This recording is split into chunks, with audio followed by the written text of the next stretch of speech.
जय श्री कृष्ण। राधे राधे। आप सभी का दिन मंगलमय हो।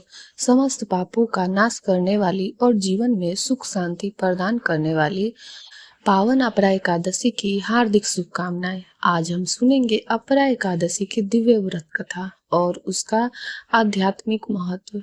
ज्येष्ठ मास के कृष्ण पक्ष में आने वाली एकादशी को अपरा एकादशी कहा जाता है।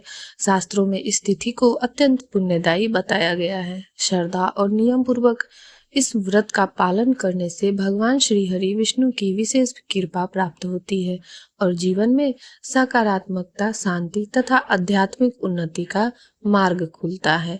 प्रिय भक्तों, कथा आरंभ करने से पहले भगवान श्री हरि विष्णु का स्मरण करें और कमेंट में ओम नमो भगवते वासुदेवाय नमः अवश्य लिखे। महाभारत युद्ध के बाद धर्मराज युधिष्ठिर के मन में अनेक आध्यात्मिक प्रश्न उत्पन्न हुए।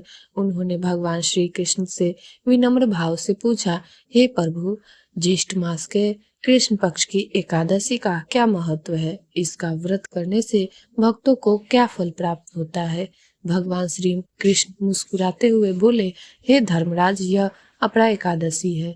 यह तिथि भक्तों को आध्यात्मिक शुद्धि, पुण्य और भगवान की कृपा प्रदान करने वाली है। श्रद्धा से किया गया यह व्रत मनुष्य के जीवन में नई आशा और दिव्य ऊर्जा का संचार करता है। भगवान श्री कृष्ण ने आगे कहा, जो व्यक्ति इस दिन भगवान विष्णु का पूजन, जप और उपवास करता है, उसके जीवन की नकारात्मकता दूर होने लगती है। यह व्रत आत्मचिंतन, संयम और भक्ति का उत्सव है। इसके बाद भगवान श्री कृष्ण ने एक प्राचीन कथा सुनाई।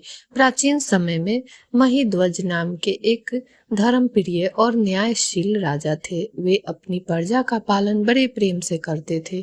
उनके राज्य में सुख और शांति का वातावरण था, लेकिन उनके छोटे भाई वज्रध्वज के मन में ईर्ष्या और द्वेष बढ़ता गया।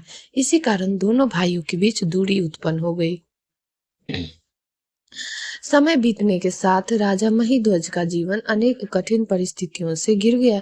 उनकी आत्मा अत्यंत व्याकुल रहने लगी। एक दिन महान तपस्वी महर्षि दौम्य ने उस वन से होकर गुजरे जहां राजा की व्यथी चेतना भटक रही थी। महर्षि ने ध्यान लगाकर राजा की पीड़ा को अनुभव किया। उन्होंने करुणा से प्रेरित होकर भगवान विष्णु का स्मरण किया और निश्चय किया कि वे अपरा एकादशी का पुण्य राजा के कल्याण हेतु समर्पित करेंगे।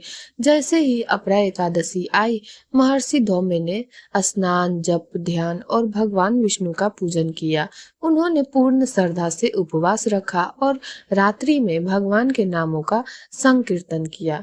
द्वादशी के दिन महर्षि ने प्रार्थना की, हे श्री हरि, इस व्रत का पुण्य मैं राजा महिध्वज के कल्याण हेतु अर्पित करता हूँ। कृपया करके उन्हें शांति प्रदान करे। भगवान की कृपा से राजा महिध्वज की चेतना को दिव्य शांति प्राप्त हुई। उनके दुख समाप्त हो गए और उन्हें दिव्य लोक की प्राप्ति हुई। भगवान श्री कृष्ण बोले, हे युधिष्ठिर, अपरा एकादशी का व्रत केवल उपवास नहीं बल्कि मन और इंद्रियों को भगवान की भक्ति में लगाना है। जो व्यक्ति इस दिन क्रोध, लोभ और नकारात्मक विचारों से दूर रहकर भगवान का स्मरण करता है, उसे विशेष पुण्य प्राप्त होता है। भगवान ने आगे कहा, इस दिन दान, जप तथा कथा श्रवण और भगवान विष्णु के नामों का संकीर्तन अत्यंत शुभ माना गया है।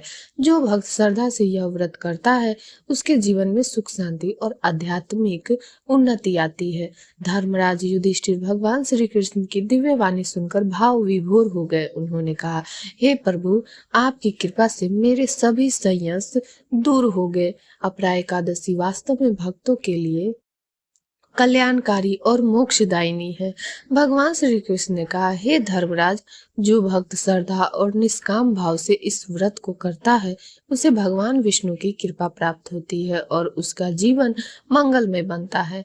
इतना कहकर भगवान श्री कृष्ण मौन हो गए। वहां उपस्थित सभी ऋषि मुनि और सभासद जय श्री हरि और जय श्री कृष्ण की जयकारों से वातावरण का भक्तिमय बनाने लगे। प्रिय भक्तों, अपरा एकादशी कि यह पावन कथा हमें भक्ति, संयम, दया और भगवान के स्मरण का संदेश देती है।